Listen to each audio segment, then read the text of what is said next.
Hello friends, Radhe Radhe. Nirjala Ekadashi की आप लोगों को हार्दिक शुभकामनाएं।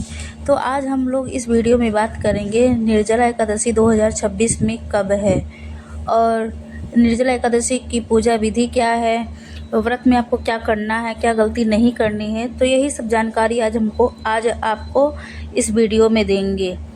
तो अगर आप चैनल पे नए हैं तो प्लीज़ सब्सक्राइब कीजिएगा। अगर वीडियो अच्छा लगे तो लाइक कीजिए और फ्रेंड्स और फैमिली के साथ शेयर भी कर सकते हैं कि ताकि वो भी जानकारी का फ़ायदा उठा सकें। तो एकादशी का व्रत बहुत ही पुण्यदायी होता है। अगर आप साल भर किसी भी एकादशी का व्रत नहीं करते हैं और आप सिर्फ निर्जला एकादशी का व्रत करते हैं तो आपको सभी एकादशी व्रत का फल मिलता है। ठीक है, तो अब बात करते हैं 2026 में आने वाली निर्जला एकादशी व्रत की महिमा। शास्त्रों में बहुत अधिक वर्णित है। शास्त्र बताते हैं कि जब महाभारत का युद्ध समाप्त हुआ था और द्वापर युद्ध समाप्ति में था तो भीमसेन ने व्यास जी से पूछा कि हे पितामह, मेरे सभी भाई एकादशी का व्रत करते हैं परंतु मैं व्रत करने में सक्षम नहीं हूँ, इसलिए मैं नहीं कर पाता। मैं भूखा नहीं रह सकता परंतु मैं भगवान का पूजन करता हूँ और यह व्रत मुझसे नहीं हो पाता है। तो व्यास जी ने कहा, भीमसेन, अगर तुम चाहते हो कि तुम्हें मुक्ति प्राप्ति हो, स्वर्ग की प्राप्ति हो, तो तुम्हें एकादशी का व्रत अवश्य करना चाहिए। ये सुनकर भीमसेन परेशान हो गए क्योंकि हर कोई मुक्ति चाहता है, स्वर्ग की प्राप्ति चाहता है, नरक में कौन ही जाना चाहता है। ठीक है, तब भीमसेन ने कहा कि मैं बिना खाए नहीं रह सकता हूँ और एकादशी तो महीने में 2 बार आता है। कोई ऐसा व्रत बताइए जो साल में एक ही बार आता हो और मैं कर सकता हूँ, क्योंकि साल में एक ही बार मैं बिना खाए पिए रह सकता हूँ। ज्येष्ठ मास के शुक्ल पक्ष की तिथि में जो एकादशी आती है, इस एकादशी का नाम निर्जला है। अगर मनुष्य निश्चय ही इस एकादशी का व्रत करे तो वह स्वर्ग की प्राप्ति करेगा, ऐसा व्यास जी ने बोला। श्री हरि की कृपा उसे प्राप्त होता है। निर्जला एकादशी में जल का सेवन नहीं करना चाहिए, सिर्फ आप स्नान के लिए यूज कर सकते हैं। इसमें जल सेवन नहीं करते हैं। इस व्रत में कहा गया है कि सूर्योदय से लेकर द्वादशी तक जल का सेवन नहीं करना चाहिए, तभी आपको संपूर्ण एकादशी का फल प्राप्त होगा। एकादशी के एक दिन पहले यानी कि द्वादशी को आपको लहसुन, प्याज, मांस, मदिरा, शहद का त्याग करना, मसूर की दाल का त्याग करना, चावल का त्याग करना और ब्रह्मचर्य का पालन करना चाहिए। और इस व्रत को आपको 2026 में कब करना है? निर्जला एकादशी 25 जून दिन गुरुवार को किया जाएगा। अब चलिए बताते हैं कि एकादशी तिथि कब प्रारंभ हो रहा है। तो 24 जून 2026 को शाम 6:12 पर शुरू होगा और एकादशी समाप्त 25 जून 8:09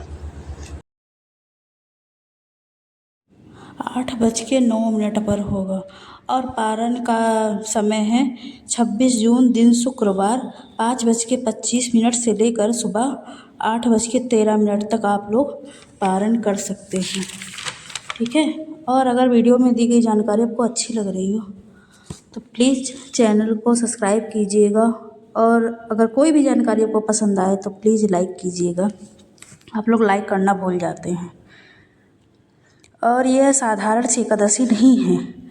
इस एकादशी के नियम जो होते हैं ना, वो बहुत ही अलग होते हैं। इसमें जल का सेवन नहीं किया जाता है, जो कि मैंने पहले भी बताया आपको। ठीक है, ये स्नान के लिए ही आप जल का प्रयोग कर सकते हैं और एक बार और कर सकते हैं। कब? आचमनी के लिए जब आप पूजा करने बैठते हैं ना तो आचमनी किया जाता है। तो आचमनी के लिए आप ना सीमित जल का ही प्रयोग कर सकते, सीमित मात्रा में ही जो जल है उसका प्रयोग कर सकते हैं। उस समय आप 3 बार जल से आचमन करेंगे और एकादशी का व्रत धारण कर लेंगे। ठीक है, शास्त्रों में आचमन के रूप में जो आचमन जल का मात्रा होगा वो 6 मासे का होता है। ठीक है, वो लिखा हुआ है। 6 मासी का जल का अर्थ होता है 2 से 3 बूंद। ठीक है, आपको हाथों में लेना होता है और व्रत की विधि बताती हूँ अब आपको जो भी। चलिए तो फिर व्रत की विधि बताती हूँ। जो भी माताएं और बहनें एकादशी के दिन व्रत में मतलब बाल धोती है ना, वह एक दिन पहले ही धो लेंगे, क्योंकि एकादशी में बाल नहीं धुला जाता है। ठीक है, और द्वादशी में भी बाल नहीं धुला जाता है। ब्रह्मचर्य का पालन भी करना होता है। दशमी, एकादशी, द्वादशी, इन तीनों दिनों का बहुत ही अनुष्ठान है। ठीक है, सूर्योदय से पहले उठकर आपको पूरे घर की साफ़ सफाई करनी है। जैसे कि मैंने बताती हूँ, किसी भी मतलब व्रत त्यौहार में आपको पूरे घर की अच्छे से सफाई करनी होती है। फिर आपको मेन गेट आपको साफ़ करना है, गंगा जल छिड़कना, वहाँ पे अच्छे से रंगोली बनानी है। ठीक है, फिर गंगा जल मिश्रित जल से आपको स्नान करना होगा। और फिर मंदिर में आप आएंगे, मंदिर की साफ़ सफाई करेंगे, मंदिर में आप पूजा करेंगे और एक चौकी आपको लगानी है जिस पे पीला कपड़ा बिछाना है। और श्री हरि विष्णु जी का फ़ोटो या प्रतिमा, अगर फ़ोटो है तो उनको साफ स्वच्छ कपड़े से गीला करके पोंछना है। अगर मूर्ति है तो पंचामृत से स्नान करना है या फिर गंगा जल से आप स्नान करा सकते हैं।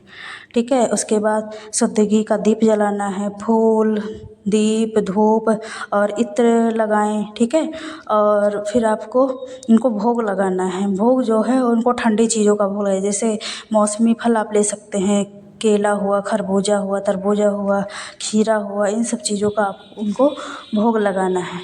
ठीक है, आपको ना आज के दिन अन्न का भोग नहीं लगाना है। ठीक है, अन्न का भोग हम नहीं लगाएंगे क्योंकि व्रत है और भगवान का भी व्रत होता है। फिर उसके बाद आरती करेंगे और हाँ, दक्षिणा भी चढ़ाना है आपको, और सरल विधि से आप पूजा कर सकते हैं।